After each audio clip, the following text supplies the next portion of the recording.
మొన్న అవినాష్ రెడ్డికి ముందస్తు బెయిల్ వచ్చింది. ఆ ముందస్తు బెయిల్ వచ్చినందుకు వాళ్ళు బెయిల్ పండుగ చేసుకున్నారు. బెయిల్ పండుగ కొత్త పండుగ నోట్ చేసుకోండి. ఇది వీలైతే అందరూ కామెంట్లు కూడా పెట్టండి, బెయిల్ పండుగ అని కామెంట్ పెట్టండి. ఎందుకంటే మనకు మళ్ళీ గుర్తుంటుంది వైసీపీ వాళ్ళ పండుగ ఏంటి అని. రేపు పొద్దున్న జనరల్ నాలెడ్జ్ ప్రశ్న వస్తే బెయిల్ పండుగ.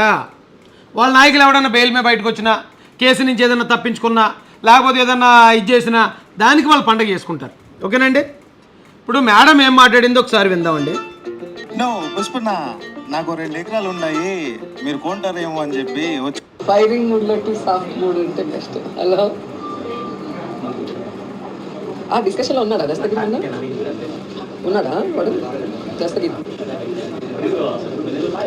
ఓకే ఓకే, దస్తగిరి డిస్కషన్లో ఉన్నాడా అంటే దాని అర్థం ఏంటంటే అండి, దస్తగిరితో వీళ్ళు డిస్కషన్ పెట్టారు. దస్తగిరితో పులిహోర కలపడానికి, దస్తగిరిని ఎలాగైనా సరే బాబు నువ్వు నిజాలు చెప్పకరా, నువ్వు నిజాలు చెప్పకుండా మా తరపున మాట్లాడు, నీకు ఎంత ఇస్తావు అంత ఇస్తావు అని చెప్పి ఏదో ఒక మీటింగ్ అయితే సెట్ చేశారండి. ఎందుకంటే మరి అవినాష్ రెడ్డికి బెయిల్ రావాలంటే బలమైన సాక్ష్యం దస్తగిరి. సో దస్తగిరితో డిస్కషన్ ఏముంటుందండి వాళ్ళకి డిస్కషన్? దస్తగిరితో డిస్కషన్ జరిగింది.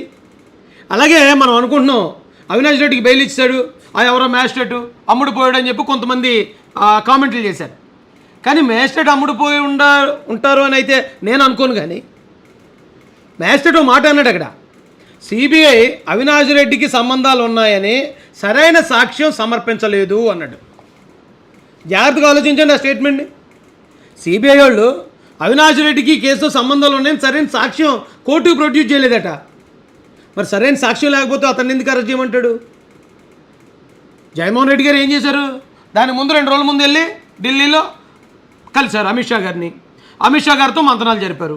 అమిత్ షా గారు చెప్తే మేము విన్నాం అనే సిబిఐ అధికారులు ఎవరైనా ఉంటారా?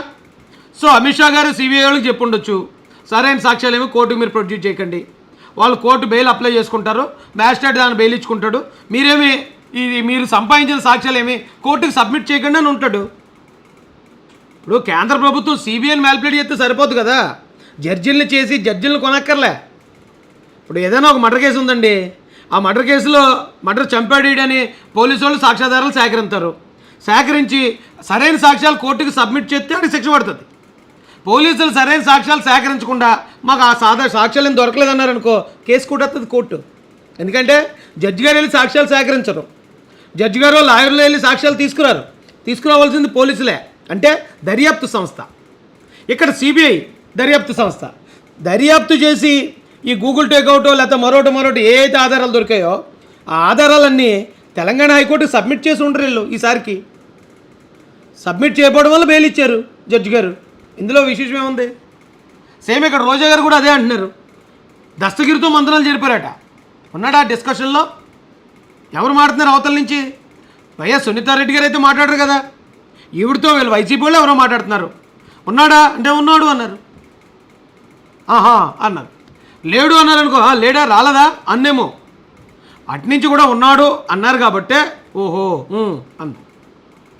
ఇదే వీడియోలో ఇవిడి ఆ జడ్జి గారి పేరు బయట చెప్పొచ్చా అని అడుగుతుంది. అంటే ఏ జడ్జి గారు? బెయిల్ ఇవ్వబోతున్న జడ్జి గారా? బెయిల్ ఇచ్చిన జడ్జి గారా? ఏ జడ్జి గారు? జడ్జిల్ని బయట తీసుకొస్తున్నది వీళ్ళు. జడ్జిల్ని ఎవరో విమర్శించరండి. అయితే అవినీతికి ఎవరో అతీతం కాదు. జడ్జి గారు అన్నంత మాత్రాన జడ్జిలందరూ నిజాయితీ పరులు నీతి పరులు ఏమి ఉండరు. ఖచ్చితంగా అందులోనూ ఒకరిద్దరు అవినీతి పరులు ఉంటారు. కానీ ఆ జ్యుడిషియరీ సిస్టమ్ను మాత్రం మనం శంకిస్తే, ఆ సిస్టమ్ను కూడా నమ్మే పరిస్థితి లేకపోతే ఈ భారతదేశంలో రాజ్యాంగం లేనట్టే. కానీ ఈ దేశంలో పౌరుడు ఎంతో కొంత బ్రతకగలుగుతున్నాడంటే దానికి కారణం కోర్టులే, ఆ జడ్జిలే. అయితే ఇక్కడ ఇది నిజంగా చాలా డేంజరస్. ఇది దస్తగిరితో వీళ్ళు మాట్లాడుతున్నారంటే ఇక మిగిలిన వాళ్ళతో మాట్లాడేంతసేపు కేవలం సునీతారెడ్డి గారిని ఒక్కరినే ఒంటరి చేస్తున్నారు. ఆవిడ ఒక్కరే ఒంటరి మహిళ. ఆవిడని పట్టుకుని ఆ కేసులో ఆవిడని ఇరికించడానికి, లేకపోతే ఆవిడని వాళ్ళ ఆయన్ని లోపల దోసేయడానికి ఒక ప్రభుత్వం పనిచేస్తుందండి. కేంద్ర ప్రభుత్వం మళ్ళీ సహకరిస్తుందండి ఒక్క మహిళ మీదకి, వైఎస్ సునీతారెడ్డి అని ఒక్క మహిళ మీదకి.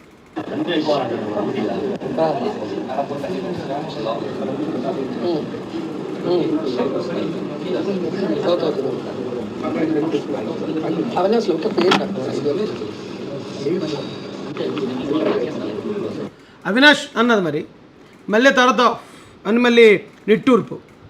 మరి ఏం జరిగిందో? అవినాష్ అంటుంది, దస్తగిరి అంటుంది, ఉఫ్ అంటుంది. మిర్చి సినిమాలో ఉంటుంది డైలాగ్, డూడ్ అంటున్నాడు, కాఫీ అంటున్నాడు. సేమ్ అలాగే ఉంది మా రోజక్క హావభావాలు.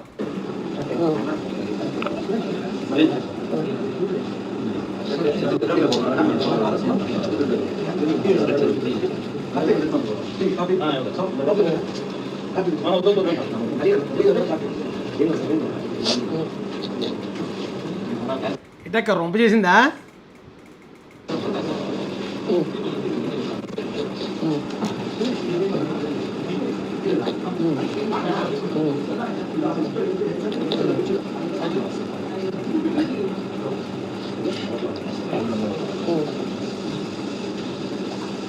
ఏదో పెద్ద చరిత్ర చెప్తున్నాడు అవతల నుంచి.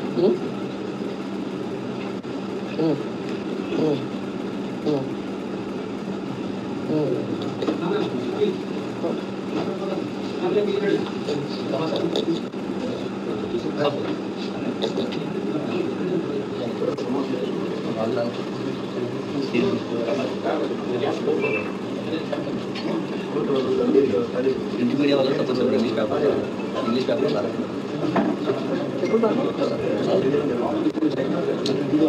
వాళ్ళు ఇంగ్లీష్ పేపర్ వస్తుంది. ఐదు మీరు ఉండాలి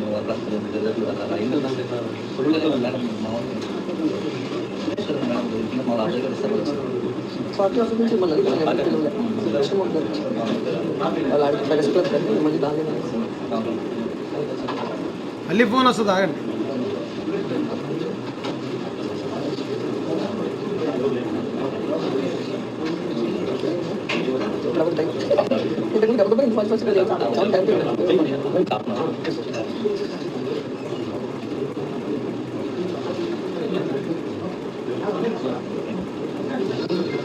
రెండోసారి ఫోన్ ఉంది కదండి, అది కట్ చేశారు దీనిలో.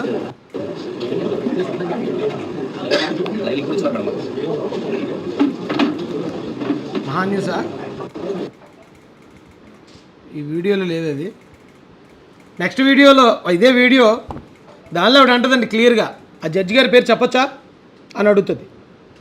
అంటే ఏ జడ్జి గారు, ఈవిడెందుకు చెప్పాలి, ఎవరికి చెప్పాలి, ఏం చేయాలి? ఏం చేసినా కానీ మొత్తానికి ఆయనకి బెయిల్ అయితే వచ్చింది. కానీ బెయిల్ వచ్చిందనగానే ఆయన నిర్దోషి అన్నట్టు చాలామంది బిల్డప్ ఇస్తున్నారు. ఆయన బెయిల్ ఎలా తెచ్చుకున్నాడో తెలుసండి? మా అమ్మకు బాగోలేదని అబద్ధం చెప్పి, వాళ్ళ అమ్మకు ఆరోగ్యంగా ఉన్న తల్లిని కూడా తీసుకెళ్ళి హాస్పిటల్లో జాయిన్ చేసి మా అమ్మకు గుండెపోటు వచ్చిందని అబద్ధం చెప్పి, మా అమ్మకు ఆపరేషన్ జరుగుతుందని అబద్ధం చెప్పి, అయితే సునీతమ్మ సుప్రీంకోర్టుకి వెళ్తుందట. ఆవిడకి ఆపరేషన్ జరగలేదు, ఆవిడకి ఏ విధమైన గుండెపోటు రాలేదు. ఆపరేషన్ జరిగిందంటే మీరు ఆయనకి బెయిల్ సబ్మిట్ చేసి బెయిల్ గ్రాంట్ చేశారు. కానీ అతను చెప్పింది అబద్ధం అని ఆవిడ ఇప్పుడు సుప్రీంకోర్టుకి వెళ్తుంది. నిజంగా కనుక అది అబద్ధం అని కానీ తేలిందనుకో, కోర్టునే మిస్లీడ్ చేసినందుకు, కోర్టుకే తప్పుడు సమాచారం ఇచ్చినందుకు, కోర్టుకే ఇచ్చేసినందుకు మళ్ళీ అదో కేసు. అది ఫోర్జరీ కేసు పడవచ్చు, చీటింగ్ కేసు పడవచ్చు, ఏమన్నా పడవచ్చు. అంటే అబద్ధాలు చెప్పి చచ్చా చచ్చా సిరాకు వచ్చేస్తుందండి బాబు ఒక్కోసారి నాకు. ఏంటంత దారుణంగా తయారయ్యారు ఇలాంటి నాయకులు ఉన్నారు మనకి అని బాధగా ఉందండి.